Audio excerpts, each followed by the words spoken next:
since you're here, would you like to discuss your resolution? Yes, I'll bring it up just briefly. So I put in this resolution, Judge Ross has been in front of the Budget Committee previously, the previous commission, discussing this baby doe fund money. And I think that of the places that, we see requesting, I know this money is needed everywhere, but with the program that he's doing to be able to offer transitional housing to help with that recovery effort as they're coming back from court-ordered rehabs, I believe, we're looking at how can we get the most impact of this money that we can. And if people are putting in the work to put into this, go through the court-ordered rehabs, and this is staying locally in Hawkins County, and I mean, these are people living in the county that I believe we can help fund to support their efforts with the recovery court, whether that be transitional housing or the needs as they so see fit. But I do want to point out that in the resolution, at the last line of it, as long as they do meet all county guidelines for those donations. Mr. Gibson, is there anyone here from the Hawkins County Recovery Court? They are not today. I know he has presented to us, not to this actual committee, performance committee, but to the previous budget committee and to the full commission previously. Mr. Chairman. Yes, sir, Mr. Paul. I do believe Mr. Kern asked Judge Ross to present an outline and a plan of how he would use the funds, just like the other judges have done. And if I'm not mistaken, I don't think that has happened. Yes, sir, Mr. Kern. Commissioner Palmer, you're right. This is not a new issue. It's been up to the prior commission and everything, and even the other budget committee, when this had come up, they requested a plan of action as to what was going to be taking place, and that was never submitted. And as to my knowledge today, it has not been submitted. So if you recall, Ross asked for the total, 1.6 million. And I just didn't feel, as I spoke with him and told him, I just didn't feel like handing that money out there with no plan of action. And to this date, he has submitted no plan, and he has no housing, and even a plan to build one that has been submitted to us. So that's where I feel about this. This is not a new issue. It may seem new to this commission, but I strongly feel that we have taken reprimands from Ross before as the other commission, that he's been raked over the coals. I'm not going to rake anybody over the coals. We just requested a plan that has not been submitted at this time. Thank you, Mr. Chairman. Mr. Chairman, with that being said, I'm going to go ahead and request we pull this as well to bring this back at a later time. But again, I do think that it's something that we need to strongly consider. With I agree with some of the other things that have already been allocated out of that baby doe money, but the recovery court is our local one in Hawkins County, and I do think that before we get to looking at the other requests that have been made here, before we look to spend this money, we really need to make sure we can try to get any type of form of plan or how they could use that to benefit whatever that may be in those recovery efforts, because that is our local court system and misdemeanor and the true level of the addiction, who it's affecting the most. So with that, I'll go ahead and request we pull that for now. Mr. Chairman, Yes, sir, Mr. Kern. I want to make myself clear. I am not against this situation. I just don't like the way it came down to us. Yes, sir. Understood.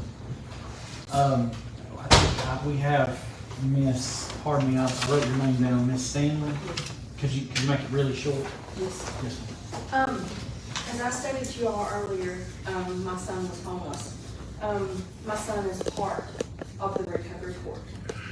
My son, because we have nothing here, a shelter, transitional housing, or anything else, is currently in Knoxville. He is scared to come home because he needs the structure that they have down there in Rogersville. That's where most of Judge Ross sends the people. My son's been in Rogersville for 3 years. I looked for him everywhere here. I called the law on him myself. It wasn't just drugs. My son has mental illness. There's no dual diagnosis here. Frontier Health did not help him at all, refused to help him at all. I called the law on my son to get him to be put in jail so Judge Ross could order him down there. He's completed everything. He's completed 3 programs. And it's not easy still with the programs down there in place. There's still relapses, especially with his mental health. He is still there. He's starting over because there's nothing here. This is a great, great, great need. I don't know one family in this county that I know personally, or not personally, that's not affected by the drugs. And Carter County, I know you guys gave them that money. That's not getting the little misdemeanors, the little tiny things. That's giving the big people, you know, it's not getting the small ones that just need that edge of transitional housing and rules and just structure to get through. Thank you for letting me speak. Thank you, Ms. Stanley. Appreciate Can I it. ask a question on that? Yes, ma'am. So, in regards to Judge Ross's transitional housing, will that also include the medical staff that is needed for the mental illness issues? That is also, I'd like to address that the best way that I can, Ms. Barker, and the answer is we don't know. right, but then honestly, when did Judge Ross turn in the ask initially? When did he initially ask for the transitional? So when, the ARPA money, or pardon me, I'm getting my monies mixed up. When the baby doll money was released to us, we asked for him, a couple of us asked for him to come and speak on his program. The circuit court judges began coming and talking to us about the program in Carter County, and so we asked for him to come and and advocate for a local program. And there was a few months that went by. I think he did come in January or February. I believe Amy Cinnamon came to a budget meeting, and she shared with us that she would like to, try to get some of the money. It was very quickly thereafter that Judge Ross came and asked for the entire balance of the 1.6 million and change. And the commission as a whole took the approach that we wanted to try to spread that money out to get it from different angles. And some of us shared that we might be willing to hear a portion of the money, as long as he could submit a plan and give us some ideas about what he was going to do. But then none of us were really in favor of the whole amount. So anyway, that's the backstory, Ms. Barker. And so it's certainly still on the table, and we can still have that conversation. At the risk of using a 4-letter word, how is it fair to table it if he hasn't given all the paperwork? So at this point, it's not being tabled, it's being pulled. So essentially, it's being taken off the agenda altogether, and then it can come back at a later. I mean, for the people who's actually done the work, you know, the airplane man and the humanitarian, they did their work. Yes, ma'am. Thank you very much. Mr. Chairman, if I might. Ms. Barker. We've asked several times for statistical data.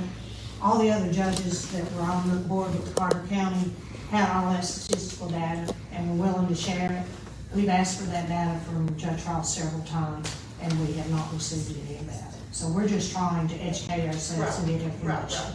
It's easier to know instead of. Right. Speaking from a medical standpoint, you know, my job is to currently keep the ER moving. It's not you're sitting in the ER for hours at a time. However, if you have a 20-year-old autistic male placement because his parents can't deal with him because he choked out his sister and ate the dog, then who's gonna take that? Who in Hawkins County is medically equipped for such things? Whereas if it's a female, she's not gonna get placed at all. They won't take a female. You know, Moccasin Bill won't even take the cruelest of the people. And I mean, that's where you see criminals. So,